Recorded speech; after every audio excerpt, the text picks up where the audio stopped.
Hello. In this video we're going to be talking about the plasma membrane. So it's not wasting your time. Let's get right to it.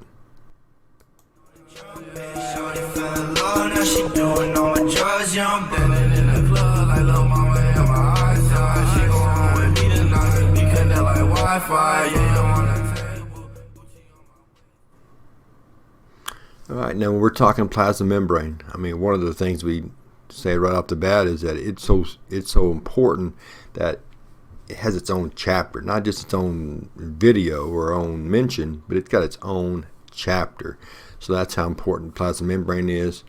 It's a super important organelle, and it's such a complex, efficient system, and the way that it operates, which is a major part of chapter 5, plasma membrane, and we'll certainly get into all of that. But to start off with, I mean, it's designed to be kind of that first check of recognition, allowing things into the cell that are needed, allowing things that need to be out of the cell to leave. But more importantly, if something doesn't need to be in there, doesn't want to be in there, or I should say shouldn't be in there, then it can be rejected. It is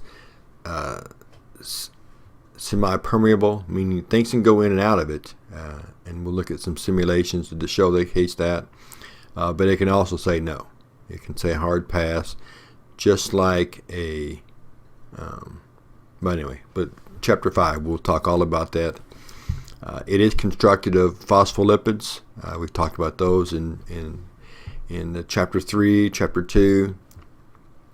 But those phospholipids with those polar heads and fatty acid tails, kind of got that charged, that interaction with water in various ways. It also has those proteins, those blue tubes that you can see, or the big blue circles. You can think of those as kind of pathways. But again, its main function is to control what comes in and out of the cell. So you can think about those medieval castles that have those big stone walls around them, or even in our own country in the cowboy and western days, as we'd call it, when you had those forts or cities with big fences around them and a main gate and someone there that says yes you can or no you cannot come in. You can also think of the security guard. Sorry about that. The security guard at like maybe a naval base or a military base that you show up at, and if your name is on the list, then you get to go in and you get the proper credentials. But if you do not have either, you do not get to go in.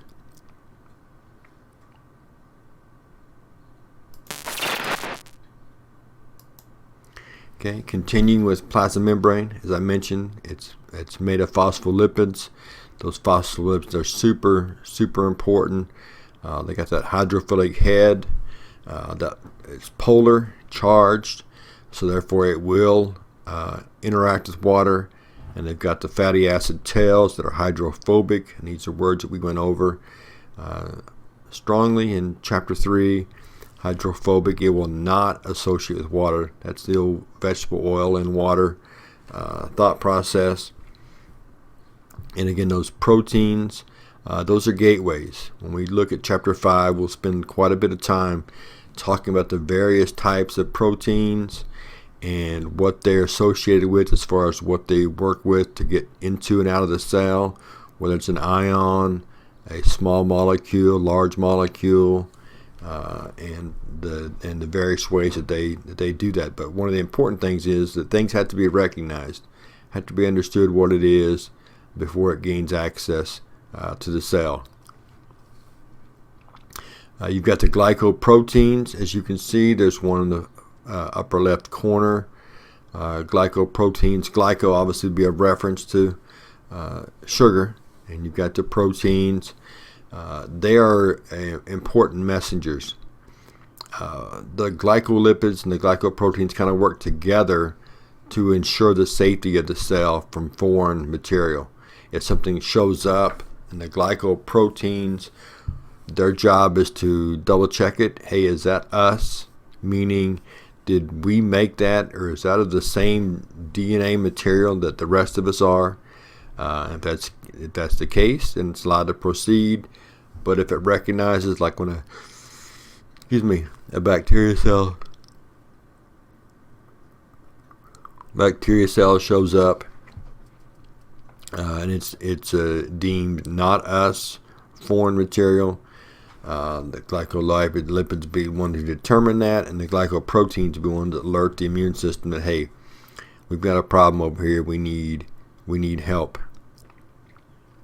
You got the cholesterols. That's those little yellow things, kind of embedded. We hear a lot about cholesterol, high cholesterol, low cholesterol. And high cholesterol obviously is bad, but your body does make and use cholesterol in its proper setting, but it keeps the tails from tangling up, which would reduce the flow of materials in and out of the cell. One of the other things that plasma membrane helps with is homeostasis. Hopefully you're familiar with that word, but homeostasis is the idea of your body, your cells do things to try to maintain things in the manner that they should be, like your temperature, okay, like your pH level, like the amount of salts in your cells or water. It's a continual process. You can think about like the thermostat. You set the thermostat to a certain temperature. If you got the AC on, when it gets too warm, then the AC fires up. If you got the heat on, when it gets too cold, the thermostat fires to keep that in a certain range. And then your cell does that, and plasma membrane helps with that by allowing things in as they're needed. But when they're not needed, when we have too much, we shut her down.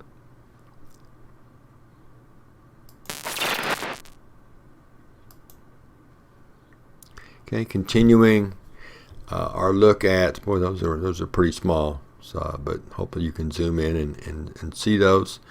But one of the other things is the plasma membrane, the unique feature that it does in areas where absorption needs to occur, like in the intestines. Okay, you've got the inner lining of the intestines. Food is passing through. We want to absorb those. The plasma membrane can kind of roll up, as you can see, those little finger-like extensions. That's simply the plasma membrane in kind of an up and down fashion, kind of a folded accordion style. And when it does that, it creates lots of surface area. You can see the same kind of concept in the brain with the cristae and the mitochondria with those folds. But when they have that unique design, those are called microvita, those little finger-like extensions. And again, that's just designed to create more surface area for the food to be absorbed. And of course, they're on the top half. It doesn't do any good to have it on the bottom half. But that's the idea of the unique feature of the plasma membrane. So that's our video over the plasma membrane. Hopefully you enjoyed that. And next time we get together, we'll be talking about the endoplasmic reticulum. So we'll see you then.